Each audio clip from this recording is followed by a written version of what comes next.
been doing more research, of course, because I want to make sure that I get the facts straight. And in a free and democratic society, the people have to rely upon the availability of justice and remediation for wrongs done to you by the Crown. In Canada, I have to say Crown because the Crown is the head of the government of Canada. And I've gone to many departments like Human Resources Development Canada. And when you're speaking to agents there, they do not say government. They always say Crown. And I have had a case against, I was wrongfully accused and convicted of fraud. It's from 1994. It's actually from 1992, to be correct. The Crown didn't prosecute me until 2 years later, 1994.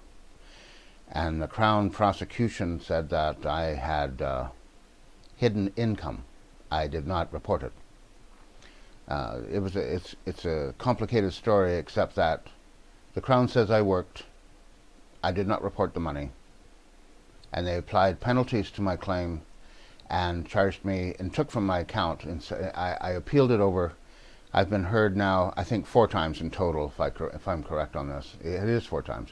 3 times in the Federal Court of Canada, and once by, you know what, it's 5 times. Once by a provincial court judge in Nova Scotia, and once by an agent who has authority here in where I'm working in Vancouver.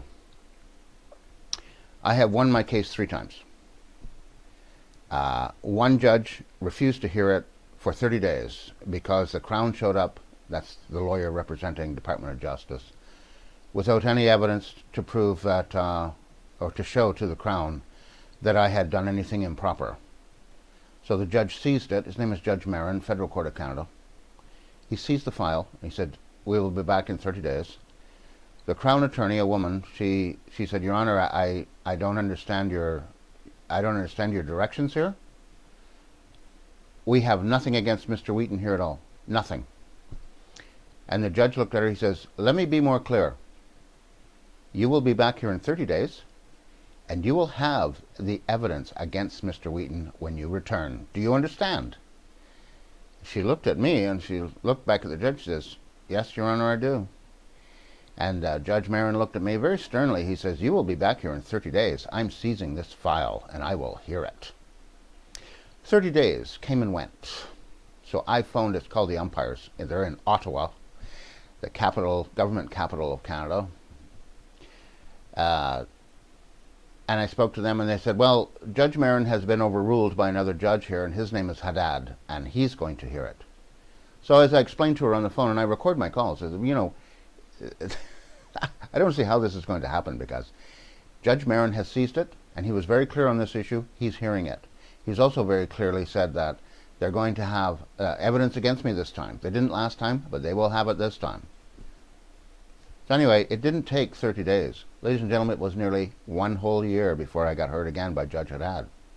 Judge Haddad is Queen's Counsel. He's been given the honor of Queen's Counsel. And Queen's Counsel in Canada, if you have it, if you've been given this honor by the Crown, you do not lose your cases. It is impossible for a Queen's Counsel, for any judge in Canada to rule against a Queen's Counsel. It is automatic, rubber stamp, you win, they lose, thanks for hiring a Queen's Counsel. So anyway, the Judge Haddad is a Queen's Counsel.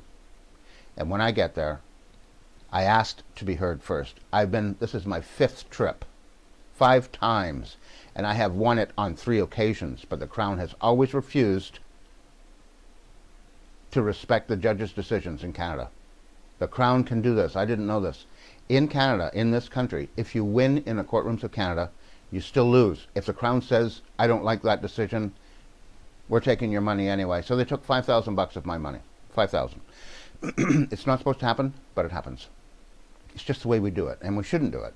But Beverly Ann McLaughlin will tell you that this is the best judicial system in the world, and it is a model for the entire world. The entire world should be doing it the way Canada's doing it. That's Beverly Ann McLaughlin. I've been trying to get her background from the University of Alberta. Her real name is not McLaughlin. She graduated from university under the name of Gitz, G-I-E-T-Z, or Z, if you happen to be in America. And then, of course, she remarried. Her husband died. Mr. McLaughlin died.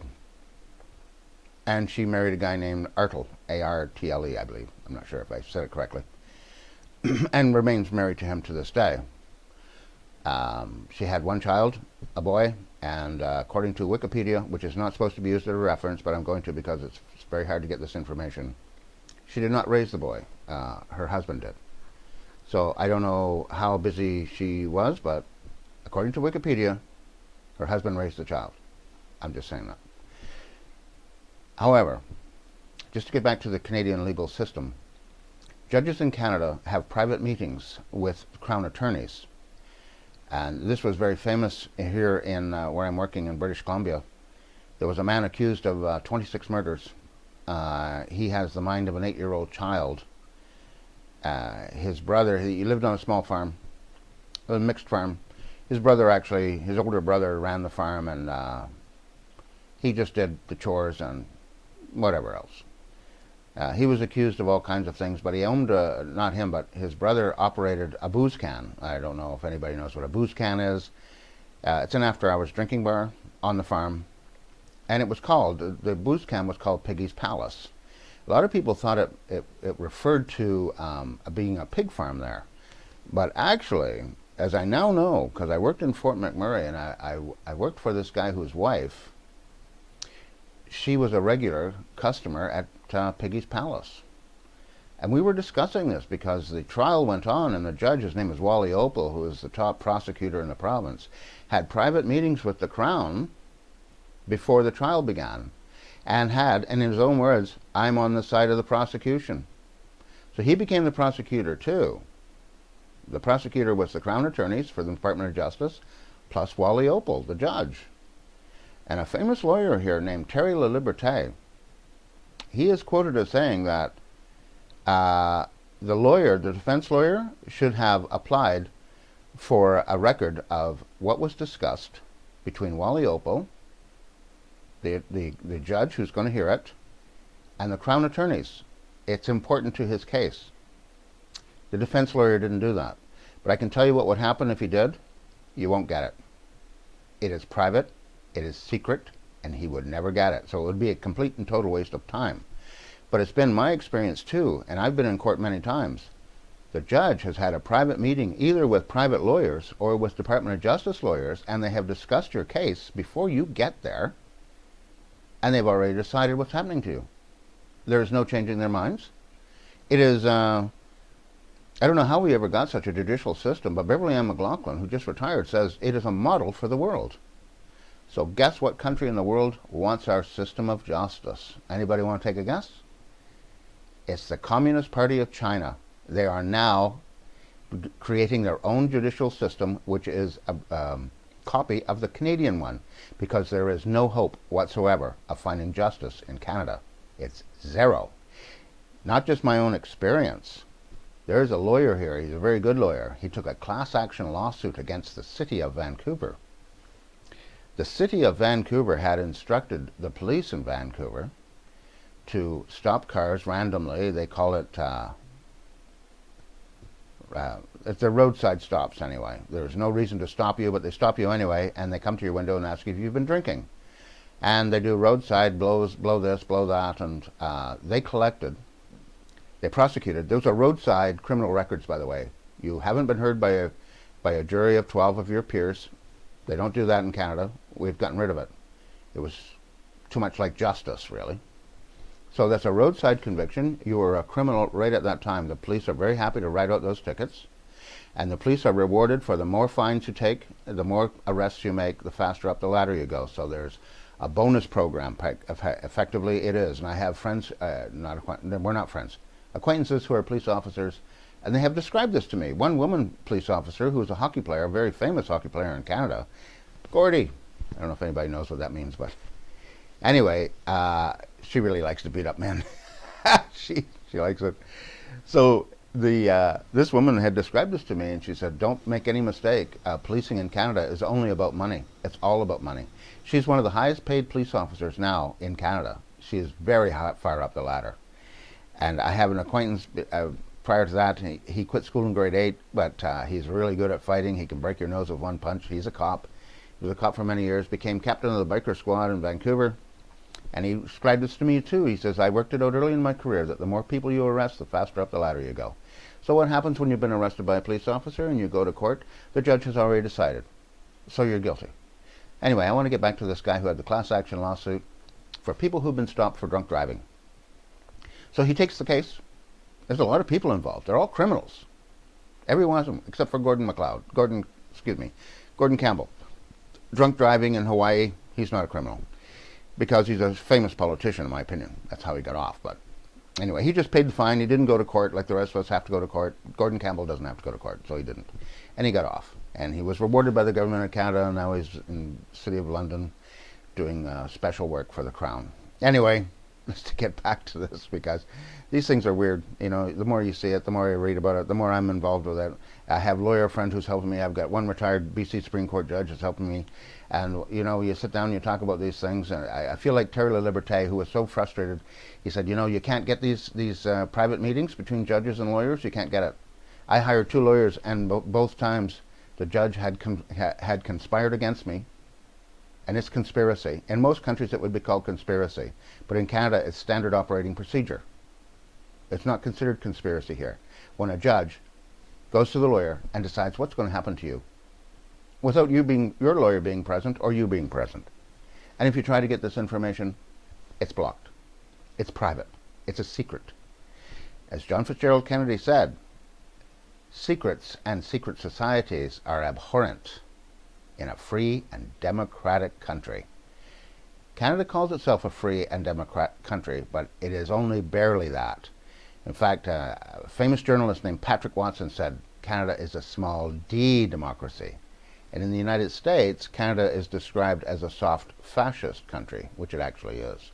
But Beverly Ann McLaughlin, the top judge, she has always said, I've been reading more and more about her.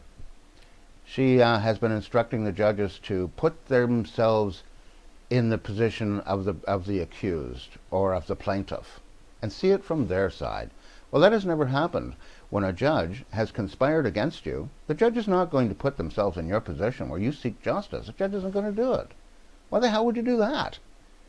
That would mean dispensing justice. That would mean showing your cards like, well, I've already spoken to these lawyers, and they say you're a low-down, deadbeat, no-good-for-nothing Sputnik. So, this is how we do it in Canada. And Communist China wants it. Beverly Ann McLaughlin says it is a model for the world. I strongly suspect Beverly Ann McLaughlin has a 2-year law degree. She doesn't have a 4-year law degree. My lawyer friend has a 4-year law degree, and I have an acquaintance who has 6 years of law. Beverly Ann McLaughlin has 6 years of philosophy. Why did Brian Mulroney recommend her for the Supreme Court of Canada? Whatever happened there? Brian Mulroney knew something. I mean, most people in Canada, we see this. We're really big on promoting women right now. It's friggin' huge. The new Prime Minister we have is Justin Trudeau, and he's instructed all of his departments in Canada to see through a gender lens, he's calling it. He's really big on promoting women. But this is the same man who beat up a woman in Parliament. In full view of cameras, witnesses, it is an assault. And in Canada, there is a law that is just for women. If a man assaults a woman, he must be, if she brings the allegation, he must be arrested and he must go to jail. I know that for a fact. Justin Trudeau, the woman that he assaulted, wanted the Royal Canadian Mounted Police, which is, in my opinion, that's the personal police force of the Prime Minister. I have noticed this, like the Prime Minister gives them direction and they do it. Whether or not they want to admit it, but they do. That's what I have seen, and that's what I've experienced. The Royal Canadian Mounted Police refused to charge him for assault. She was seriously injured. And then she stands up in Parliament and she wants an apology. The Prime Minister will not apologize. To this day, he has never apologized. He used to be a bouncer in a bar, and a bouncer in the bar, as you know, is the king of the sucker punch. He sucker punched her. Wow. I've seen the video of it and said, oh, buddy, you can't do that. But he got away with it, thanks to the Royal Canadian Mounted Police. He walked away, laughed about it.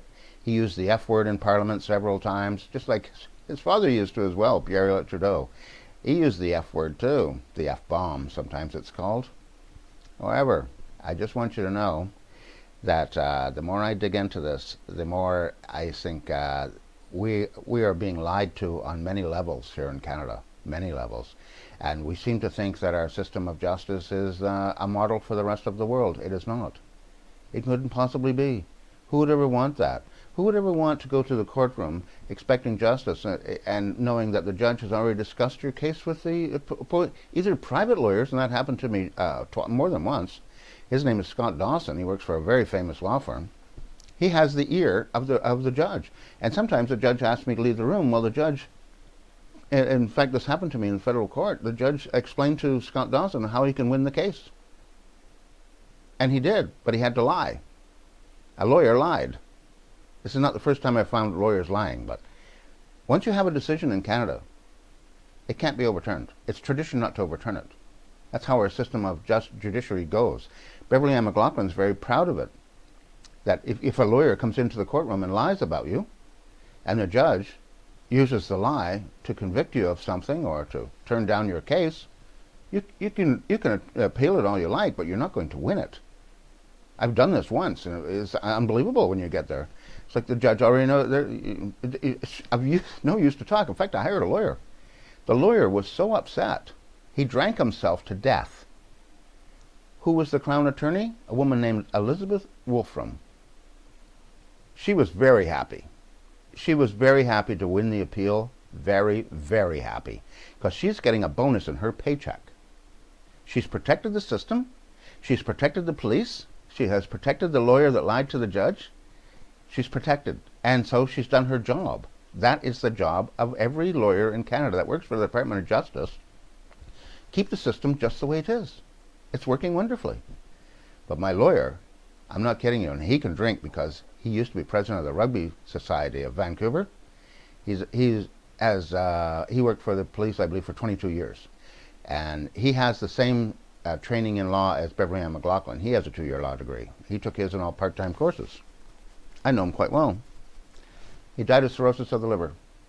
He walked me out of the courtroom. Just want you to know, because it's personal. I was standing in a bulletproof, I don't know if you know in the United States or anywhere else in the world, but in Canada, you stand in a bulletproof, the only bullets that can hit you are from the front, but everything from the back, because in the court systems of Canada, when people come into the court, they can bring guns, they can bring anything they want, Molotov cocktails, whatever they like. That's why you're in bulletproof glass. It's rather interesting. I stand there. I have to stand there for the whole thing. The judge enters the room, I have to stand. I cannot sit. I must stand all the time. Beverly Ann McLaughlin, sorry. Elizabeth Wolfram has got a notepad, and I'm watching her doodle. She did the hangman. I'm a hangman for her. And she put equals a $sign. Oh, this is not going to go good. My lawyer is standing on my left, and he's talking a lot, and he's presenting his case. And the judge just keeps looking down. The judge doesn't look at anybody.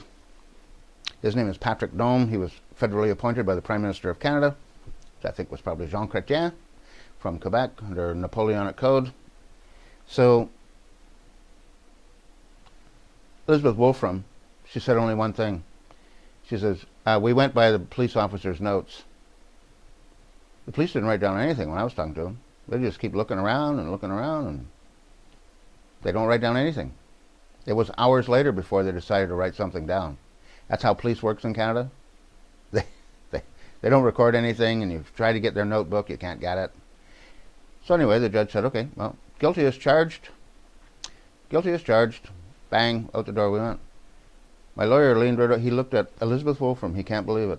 He realized that he was a victim of conspiracy, as I was. That the judge had spoken privately with Elizabeth Wolfram and had decided what they were going to do with me. My lawyer spoke for quite a while. Elizabeth Wolfram doesn't move. She sits there. The judge, Patrick Dome, stood up as quickly as he could and left the courtroom. I'm standing still in a bulletproof box. My lawyer puts all his stuff together. He's just moving slow. He keeps looking at Elizabeth Wolfram like, you conspired against me? He has such faith in women. He's got a gender lens. He's dead now. He's a nice person. He tried to help me. He was sure he was going to win it. He was certain of it. Absolutely certain. He says, I'm going to win this case.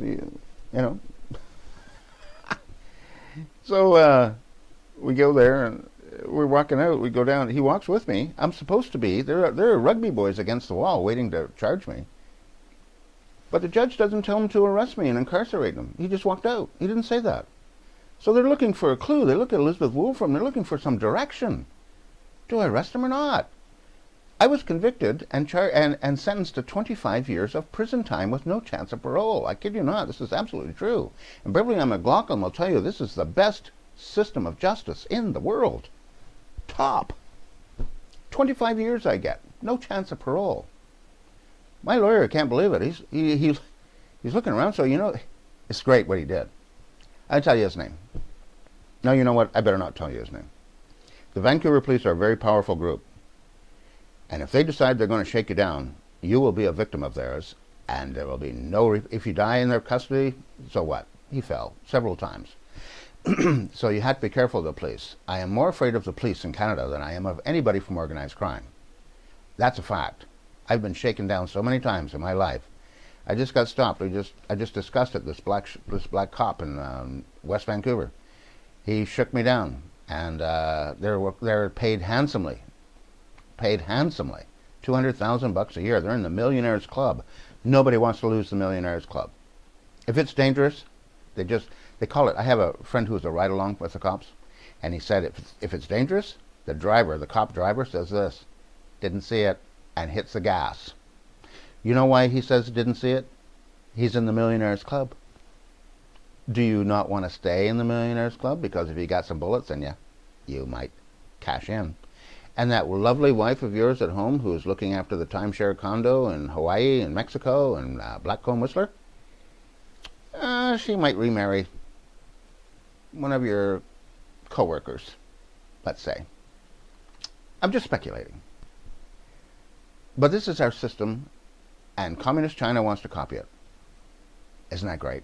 Doesn't that just make you want to sing "O Canada"? I like to do this. Brian Mulroney, one of our prime ministers, who's also from Quebec, trained under Napoleonic Code. Like Paul Martin, all of them came from Quebec. They didn't study English common law, where the people are protected from the crown. They studied Napoleonic Code, where the state is protected from the people. It used to say the crown was protected from the people, but Napoleon, when he took over France, he changed the word crown to state. He kept all the laws the same because he realized, being the dictator, which I think actually our prime ministers of Canada really are dictators, we do not have democracy.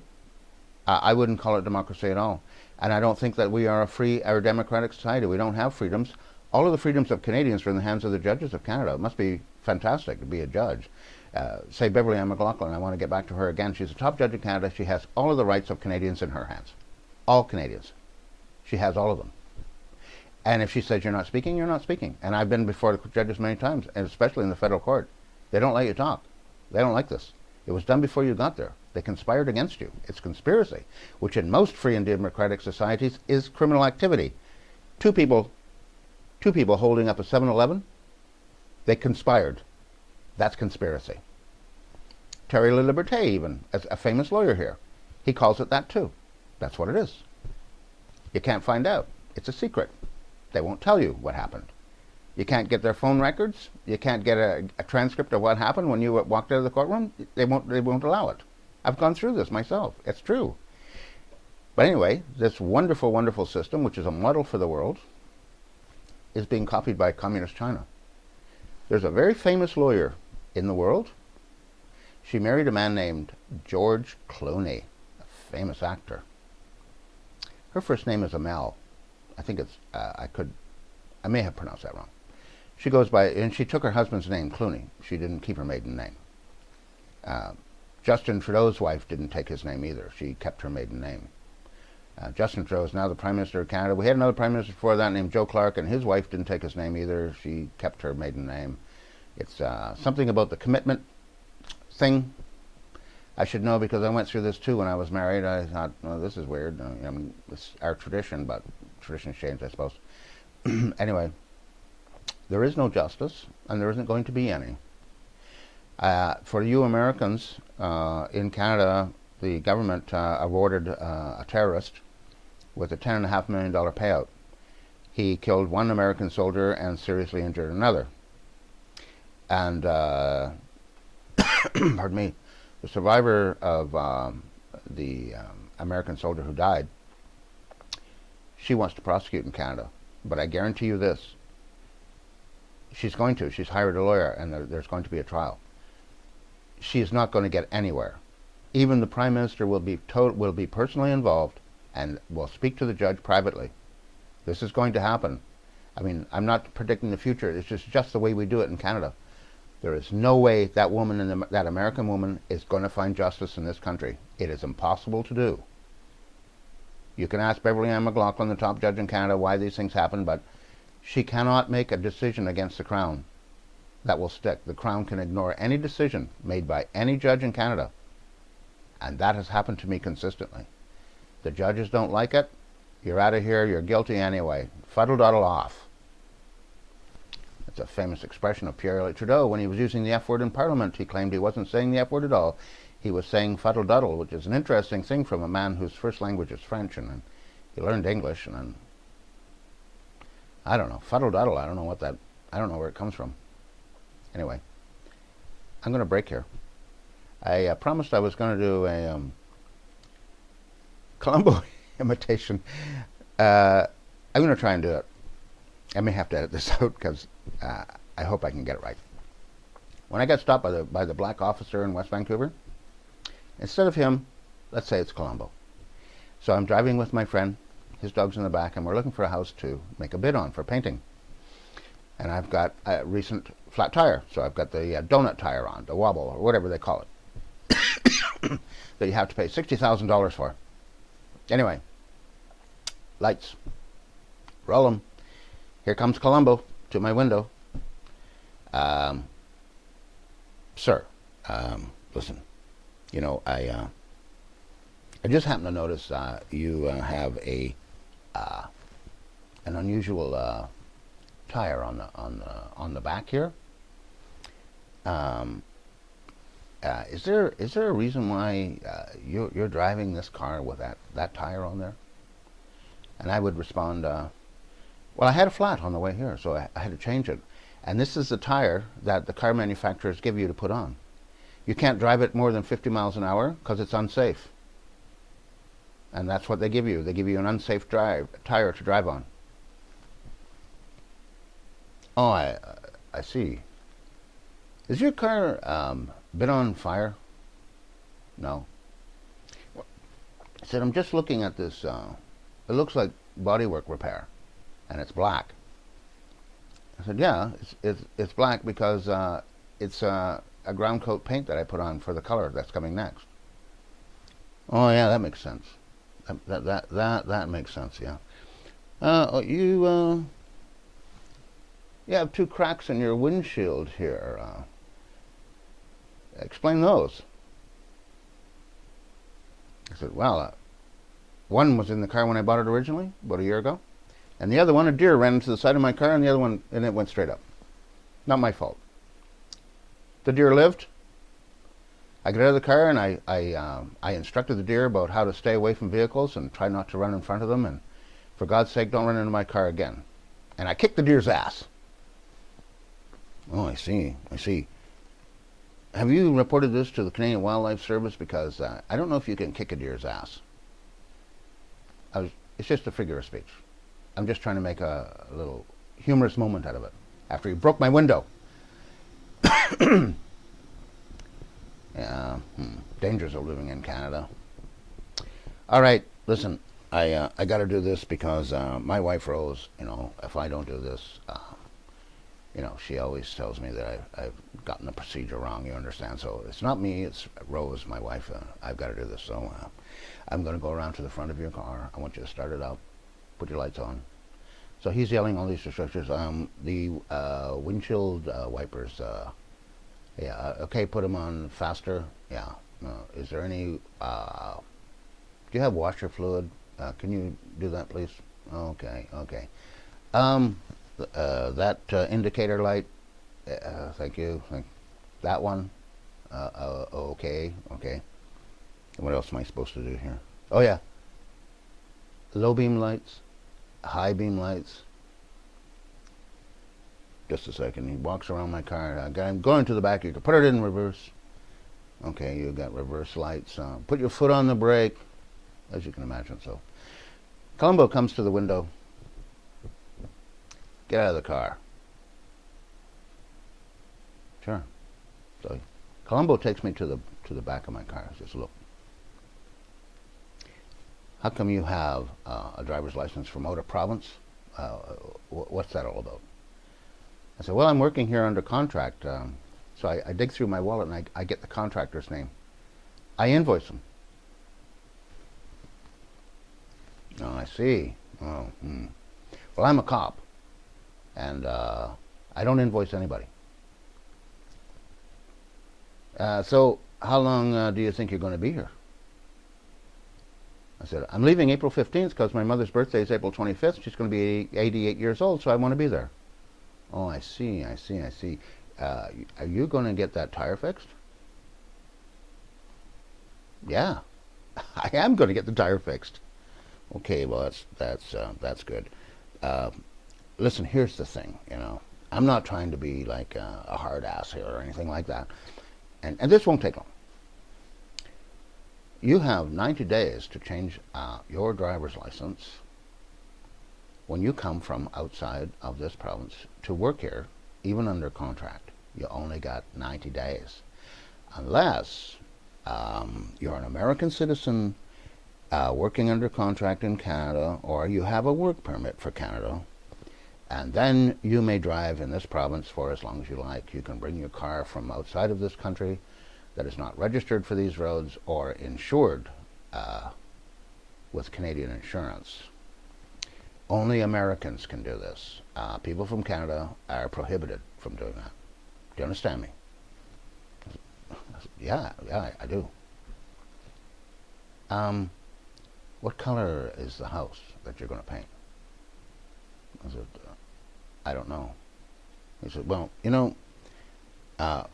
my wife Rose wants to paint our house, and we're having a bit of a problem with colors, Do you happen to have any of those color, what do they call them, swatches or something? I promised Rose I'd get them, but, I have a really busy day. I just can't seem to get the time to go to a paint store before I get off my shift and get some of those. Do you happen to have any that you could lend to me? I'm sorry, I don't. Okay, well, listen, I'm not going to give you a fine. I'm not going to fine you for driving that car with a small tire on the back. Thank you.